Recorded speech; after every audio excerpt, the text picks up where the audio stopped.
마가복음 11장 1절에서 13절 말씀인데 5절에서 8절 말씀을 언급하겠습니다. 같이 5절에서 8절 말씀을 언급하겠습니다. 또 이르시되 내 주께 누가 보시 있는데 밤중에 그에게 가서 말하기를 보시오 떡 세 덩이를 내게 구워달라. 내 벗이 여행 중에 내게 왔으나 내가 먹을 것이 없노라 하면 그가 안에서 대답하여 이르되 나를 괴롭게 하지 말라. 문이 이미 닫혔고 아이들이 나와 함께 침실에 누웠으니 일어나 내게 줄 수가 없노라 하겠느냐. 내가 너에게 말하노니 비록 벗됨으로 인하여는 일어나서 주지 아니할지라도 그 간청함을 인하여 일어나 그 요구대로 주리라. 그 요구대로 주리라. 아멘. 아멘. 우리는 이 말씀을 전번 주에 기도를 구하는 기도 주기도문에 대해서 우리가 말씀을 나눠보았습니다. 오늘은 5절 8절 말씀 중심으로 주기도문의 부연 설명을 하고 있는 말씀에 대해서 알아보도록 하겠습니다. 그래서 이 제목을 떡을 구하는 친구의 비유라는 제목으로 예수님께서 제자들에게 가르쳐 주신 이 주기도문이 어떻게 우리에게 설명하고 계시는지 말씀을 통해 알아보겠습니다. 우리나라 속담에는 하늘이 스스로 듣는다는 말씀입니다. 그런데 정말 하늘이 스스로 듣는 자를 듣습니까? 하늘은 스스로 듣는 자를 듣지 않습니다. 하늘은 하늘의 뜻대로 인간을 바꾸어내는 것입니다. 하늘에는 절대로 인간들에 있어서 다스림을 받거나 조종되지 않는다는 것을 말씀하고 있는 것입니다. 오히려 하늘이 우리 인간을 다스리고 있다는 것입니다.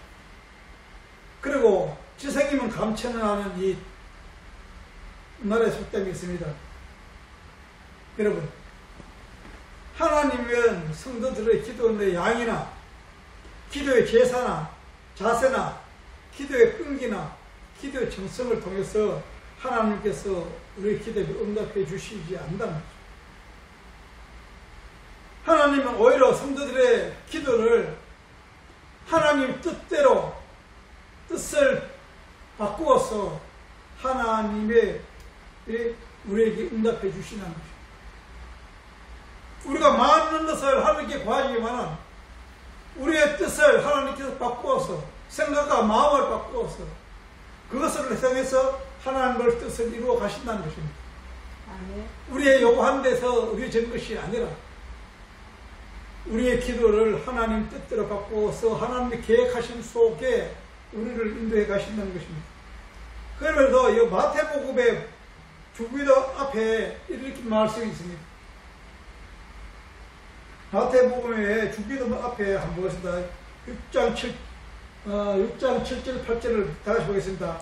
또 기도할 때 이방인과 같이 중보하지 말라. 그들의 말을 많이 하여야 들으실 줄 생각하느냐. 그러므로 그들을 본받지 말라. 구하기 전에 내게 있어야 할 것을 하나님 너희 아버지께서 아시느니라. 이 말씀은 기도를 하면서 주원부원 했는 말 또 하고 했는 말 또 하고 이것을 말씀하고 있는 것이 아닙니다. 그리고 어떤 자들은 한 번 하나님께 구하면 되지 두 번, 세 번을 구하느냐 이렇게 생각하는 것도 있습니다. 그러나 이 성경의 말씀에는 중원부원이라는 것은 그 말씀을 얘기하는 것이 아닙니다. 예수님께서 제자들에게 지도를 가르쳐 주시기 전에 이 말씀을 하셨습니다. 그러니까 너희는 기도할 때 이방인들과 같이 중원부원 하지 말라 하시면서 그들의 기도를 본받지 말라고 말씀하고 있는 것입니다. 이방인들이 중원부원하는 것을 본받지 말라고 합니다. 그렇게 기도하지 말라고 합니다. 그리고 말을 많이 하여서 하나님의 들을 생각하지 말라고 또 말씀하고 있는 것입니다.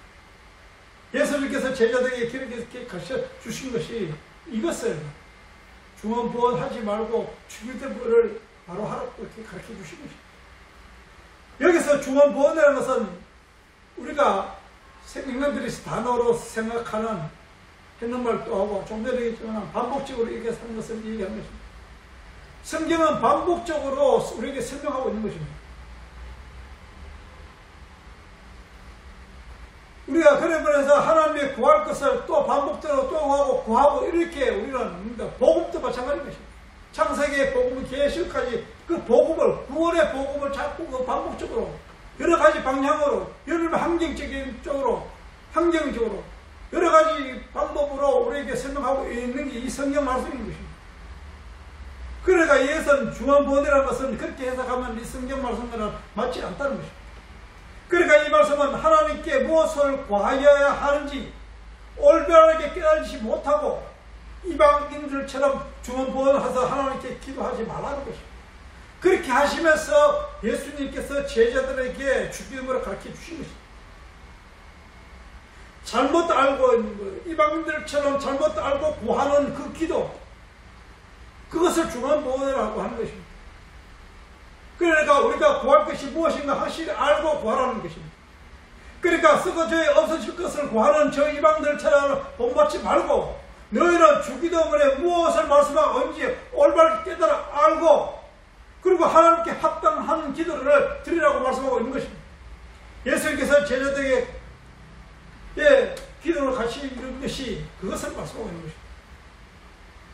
그리고 오늘 본문 누가복음에 보면 예수님께서 제자들에게 가르쳐 주신 기도 바로 밑에 붙어 있는 떡을 구하는 친구의 비유를 볼 수 있는 것입니다. 누가복음 11장 5절에서 8절을 다 같이 보겠습니다. 오늘 읽는 것입니다. 다시 보겠습니다. 이르시되 내 중에 누가 벗이 있는데 밤중에 그에게 가서 말하기를 벗이여 떡 세 덩이를 내게 구워달라. 내 벗이 영중에 내게 왔으나 내가 먹일 것이 없노라 하면 그 안에서 대답하여 이르되 나를 괴롭게 하지 말라. 물이 이리 닫혔고 아들이 나와 함께 침실에 누웠으니 일어나 내게 줄 수 없노라 하겠느냐.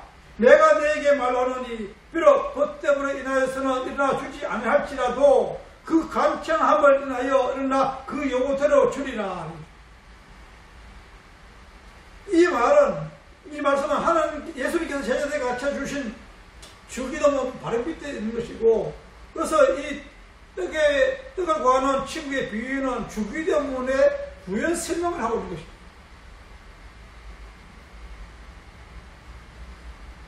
일월 양식을 주옵시고 하는 그것을 부연 설명을 하고 있는 것입니다.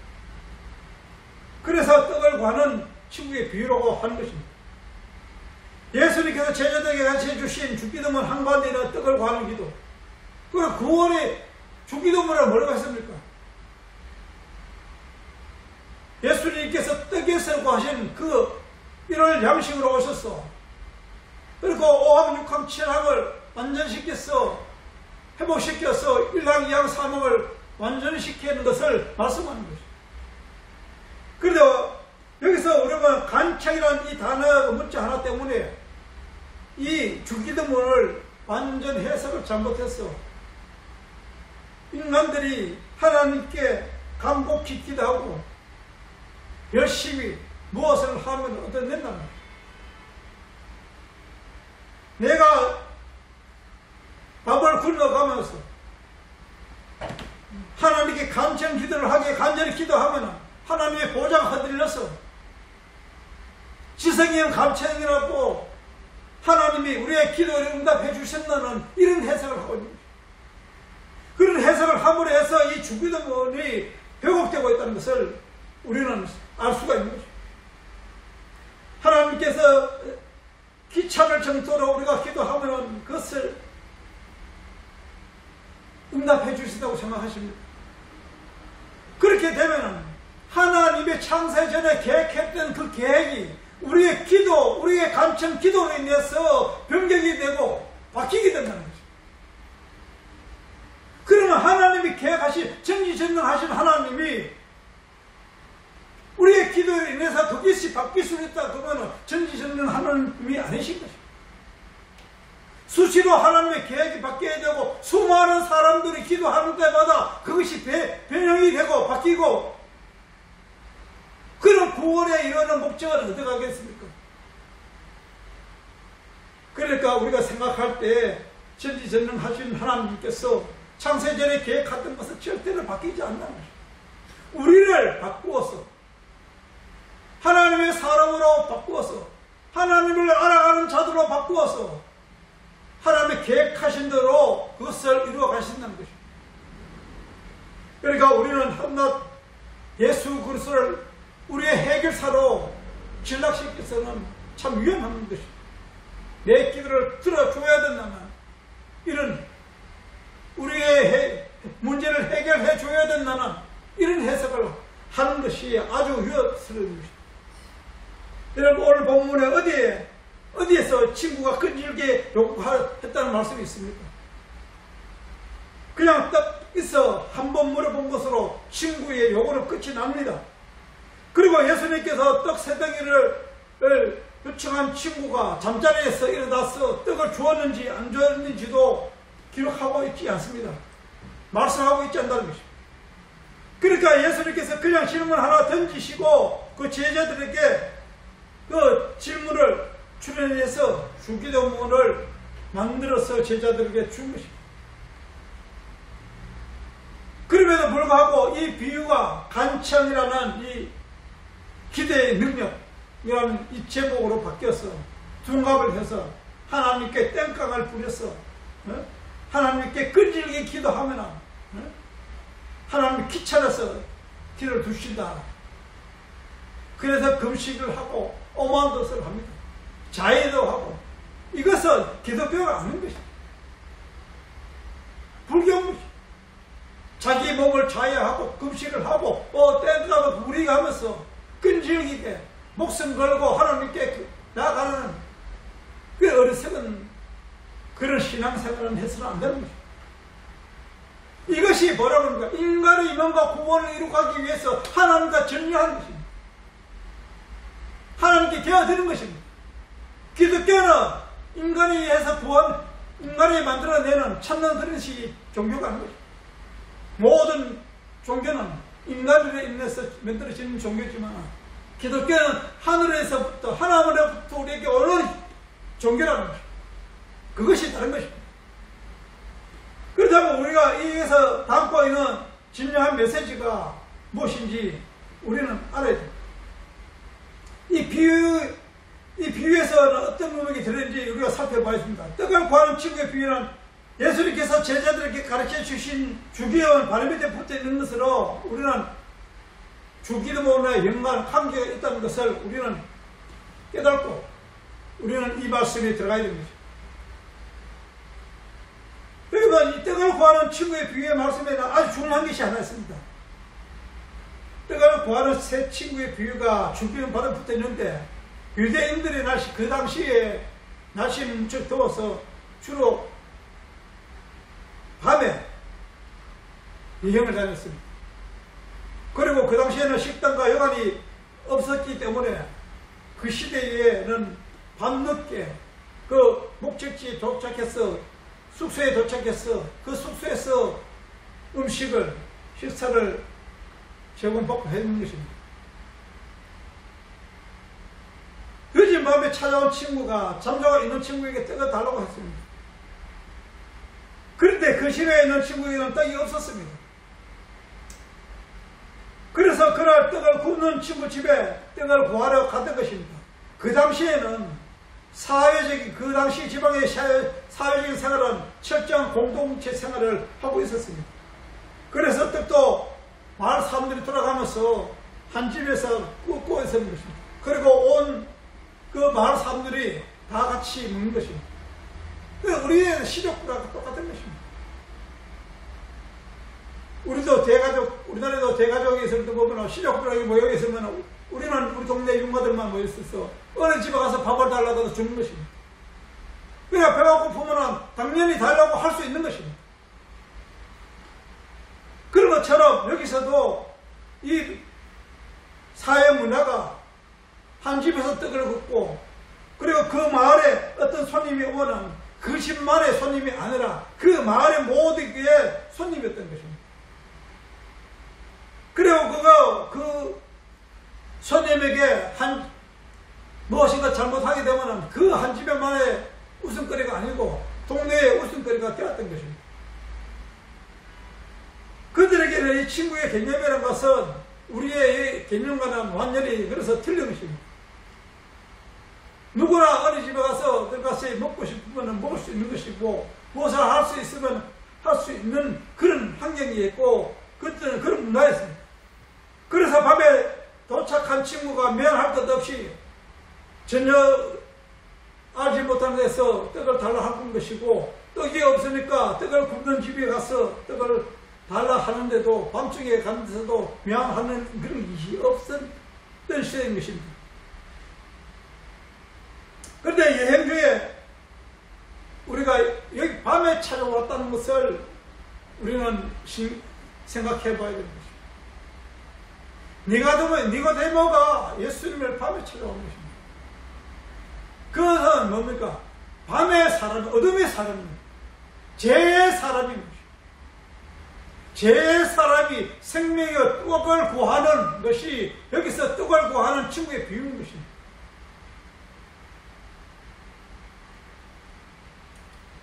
누가복음 11장 6절에서 7절을 제가 읽겠습니다. 네 것이 여행 중에 내게 왔으니 내가 먹을 것이 없느라 하면 내가 그 안에서 대답하여 이르되 내가 나를 결계하지 말라. 문이 이미 닫혔고 아들이 나와 함께 침실에 누웠으니 일어나 내게 줄 수 없느라 하겠느냐. 그 당시에는 유대인들에게서는 아니요, 떡을 구하는 자에게 아니요, 안 된다고 이렇게 할 수는 없는 상태였습니다.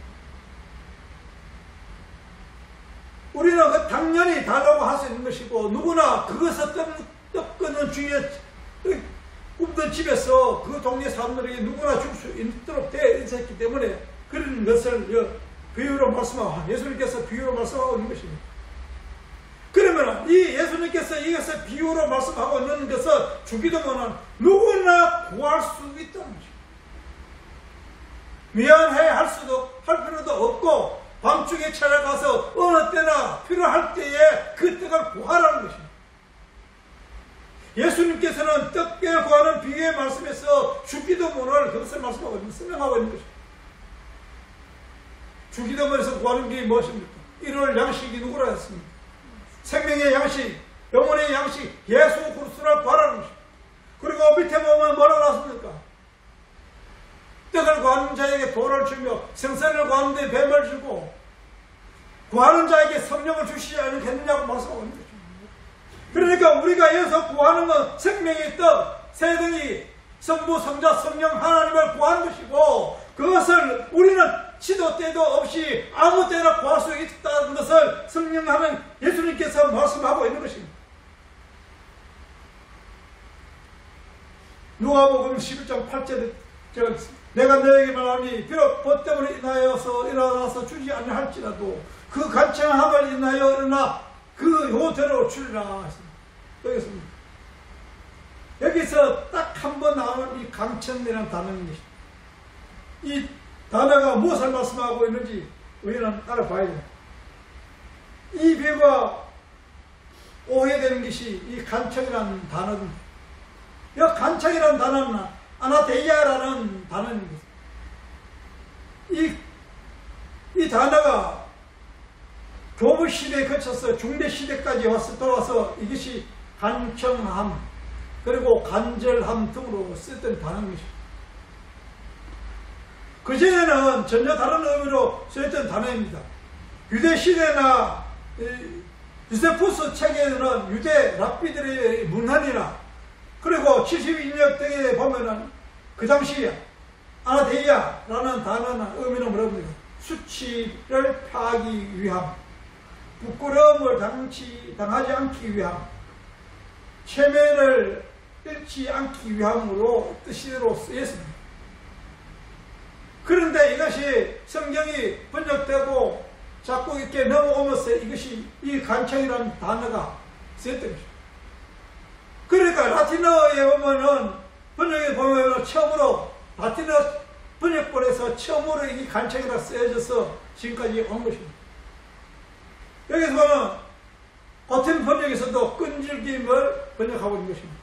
그러면 우리는 이러한 단어들과 상황들을 우리는 제대로 알지 못하고 단어적으로 문자적으로만 해석하면은, 그리고 우리 문헌에 지금 와서 우리 문헌에 그것을 현대시켜서 해석을 하게 되면은 성경의 말씀이 맞지 않는 것입니다. 그 당시 배경이나 사회적인 문화 정보를 통해서 이 비유를 우리는 다시 해석해야 되는 것입니다. 다시 해석해보면 이렇습니다. 한 친구가 밤에 다른 친구들을 집을 방문했습니다.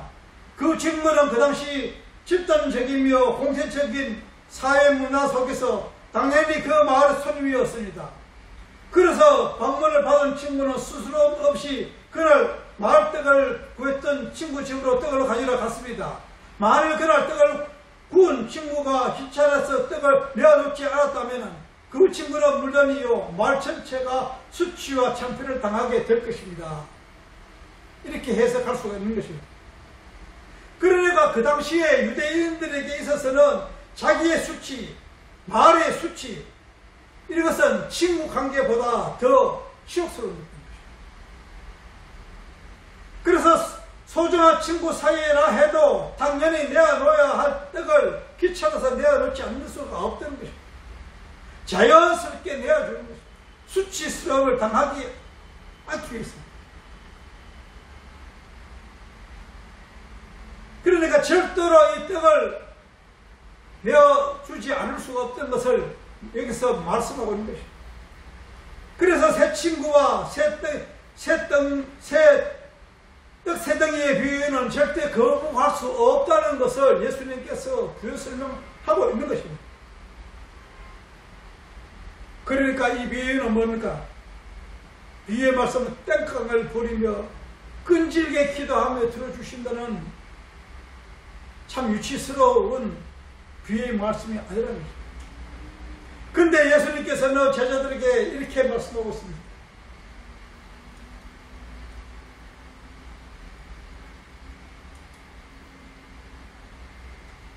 누가복음 11장 9절에서 12절 다같이 읽겠습니다. 내가 또 너희에게 이르노니 구하라 그리하면 너희에게 주실 것이요 찾으라 그러면 찾아낼 것이요 문을 두드리라 그러면 너희에게 열릴 것이니 구하는 이마다 받을 것이요 찾는 이마다 찾을 것이요 들은 이에게는 열릴 것이니라. 너희 중에 아버지 된 자로서 누가 아들의 생선을 달라 하면 생선 대신에 뱀을 주며 알을 달라고 하는데 정말을 주겠느냐. 여기 보시면 예수님께서 떡을 구하는 친구의 비유에 같이 연결돼서 말씀하는 것입니다. 예수님께서 떡을 구하는 친구의 비유를 하시는 것은 이것을 여기서 또 말씀하고 있는 것입니다. 구하고 찾고 두드리라는 것입니다.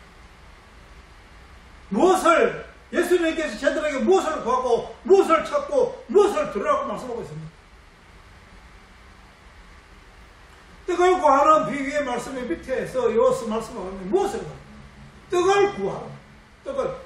떡을 구하고 찾고 두드리라는 것입니다. 예수님께서 떡을 강조하고 있는 것입니다. 그리고 이 떡을 무엇을 말씀하고 있습니까? 떡은 바로 예수 그리스도 다가올 내의 양식, 생명의 양식, 예수 그리스도를 말씀하고 있는 것입니다. 그런데 주기도문 그 떡은 부정 과거 시대로 이미 우리에게 주어졌다고 말씀하고 있는데 부정 과거 시대입니다. 그러면 우리 성도들에게 하나님의 양식은 하여 벌써 예수 그리스도에게 우리는 받았다는 것입니다. 구하고 찾고 두드리며 얻어내는 것이 말씀을 말씀하고 있습니다. 말씀으로 오신 예수 그리스도, 성령으로 오신 예수 그리스도, 그리고 지금은 부활승천하셔서 성령으로 오셔서 우리에게 지금 임재하고 계시는 것입니다. 그래서 우리 안에 계심으로 해서 우리는 그 생명의 떡을 먹은 자가 됐고 우리는 구원을 얻은 자가 됐고 새 생명을 얻게 되었고 이것이 첫째 부활인 것입니다. 죽은 자여서 생명을 얻음으로 해서 우리는 새 생명을 얻었기 때문에 그러니까 이 말씀은 이 땅에서 예수라는 하늘의 만나를 먹는 자로서 하늘 백성다운 삶을 우리는 살아내야 됩니다. 우리 삶 속에서 하늘의 말씀의 삶이 우리에게서 나오는가 우리는 점검해봐야 됩니다. 자기 부인의 삶으로 십자가의 삶 뭡니까? 자기 부인의 삶 십자가의 삶, 이게 무엇입니까? 옛 습관, 옛 풍습을 전부 다 예수 그리스도의 십자가에 우리는 못 박혔다는 것입니다. 그리고 우리끼리 새롭게 되었습니다. 그러니까 옛 풍습, 옛 습관, 그것의 구습을 쫓는 자가 아니라 새 생명을 따르는 자, 새로운 새 율법을 예수 그리스도로 인하여 우리는 살아가는 자가 된다는 것입니다. 그러므로서 우리는 우리의 삶이 이 땅에 속한 것이 아니라 이 육신을 입고 제 몸으로 살아가지만은 이 땅에 속한 것이 아니라 하나님의 하늘나라에 속한 자로서 하늘나라 백성으로서 우리는 살아가야 되는 것입니다. 그래서 하나님께서 성령의 인도하실 대로 우리는 순종하는 삶을 살아내야 된다는 것입니다. 그래서 11장 요한복음 10장 13절에서 성령을 구하라고 말씀합니다. 너희가 악할지라 좋은 것을 자식에게 줄 줄 알거든 하물며 너희 하나님 하늘 아버지께서 구하는 자에게 성령을 주시지 않겠느냐고 말씀하거든요. 우리가 잘못 구하더라도 하나님께서는 아시는 것입니다. 그래서 그것을 우리를 바꾸어서 성령을 구할 수 있는 자로 하늘나라를 소망할 수 있는 자로 바꾸어 가는 것입니다. 이것이 교회 생활인 것입니다. 나그네 인생 생활인 것입니다. 이 땅의 삶인 것입니다. 이것이 완전히 이루어질 때는 우리의 육신의 장막을 벗고 하늘나라에 가서 하나님과 영원히 살게 될 것입니다. 이것이 구원인 것입니다. 이것이 하나님 은혜인 것입니다. 이것이 그리스도인의 삶인 것입니다. 이렇게 하나님께서 제자들에게 구하고 찾고 드리고 얻어내는 것이 성령 하나님입니다. 우리는 말씀을 통해서 알아야 됩니다. 그러니까 예수님께서 제자들에게 구하고 찾고 들어서 성령 충만을 받으라고 말씀하고 있는 것입니다. 우리는 성령 충만을 받아야 됩니다. 우리는 성령이 충만할 때 우리의 삶 속에서 성령의 열매가 맺혀지게 되는 것입니다. 우리가 무엇을 해서가 아니라 무엇을 하기 위해서 추구하고 꿈을 꾸는 것이 아니라 희망하고 소망하는 것이 아니라 그냥 하나님께서 우리에게 주어주신 것입니다. 우리에서 무엇을 행위의 대가가 아니라 하나님께서 그냥 우리에게 은혜로 주어지는 것입니다. 성령 하나님입니다. 그 성령 하나님께서 우리의 삶을 진리의 길로 생명의 길로 인도하실 때 우리의 삶에서 맺혀지는 그 열매가 성령의 열매라는 것입니다. 오늘 본문 11장에서는 주기도문으로 시작해서 떡 세 덩이를 구하는 친구의 이야기를 통해서 무엇을 말씀하고 있는 것? 성령 하나님을 구하는 것을 말씀하고 있는 것입니다. 여러분은 왜 떡이 세 덩이를 했습니까? 여러분 떡 세 덩이 왜 세 덩이를 했습니까? 한 덩이를 구해야 되고 두 덩이를 구하는데 성부, 성정, 성자, 성령 하나님을 말씀하고 있는 것입니다. 주기도문에는 딱 3이라는 숫자가 항상 붙어 있는 것입니다. 여러분 안식과 이 3이라는 숫자 7일 안식과 3이라는 숫자는 뗄래야 뗄 수가 없는 것이고 성경은 창세기부터 계시록까지 그것을 말씀하고 있는 것입니다. 그래서 우리는 떡을 하늘의 떡 생명의 떡을 먹은 자 하나님의 백성으로서 이 땅에 살아가는 자가 됐고 우리는 이 땅에서 그것을 완성시키는 것을 성령의 하나님께서 보여주시고 우리에게 설명하고 계시는 것입니다. 우리는 이미 그 떡은 먹어졌습니다. 우리 삶 속에서 우리는 새 생명이 자라고 있는 것입니다. 여러분 생각해 보십시오. 성령을 받은 자들은 생각이 틀린 것입니다. 하는 일이 틀린 것입니다. 제가 그것을 체험했어요. 여러분도 체험했을 거예요.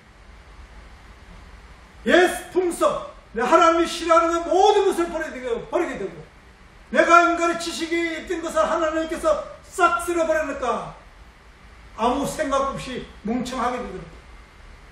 멍청한 삶을 성령에 이끌려서 비몽사몽 3년을 지내면서 내가 왜 사는지 그것도 모르고 옛 지식이라는 것은 한 개도 생각나지 않았고 하나님께서 다시 지식과 지혜를 주시고 말씀을 깨달은 능력을 주시고 하면서 새롭게 만들어 가신 것입니다. 여러분 하나님의 백성들은 하나님께서 그 제약된 몸 죽어가는 영혼 그대로 쓰시지 않습니다. 분명히 하나님 방법대로 고쳐서 쓰실 수 있는 것입니다. 새롭게 해서 쓰시는 것입니다. 그러므로 고통과 고난이 있을 때 하나님께 무릎 꿇고 기도하십시오. 여러분은 하나님의 사람으로 거듭나는 가정일 수도 있다는 것입니다.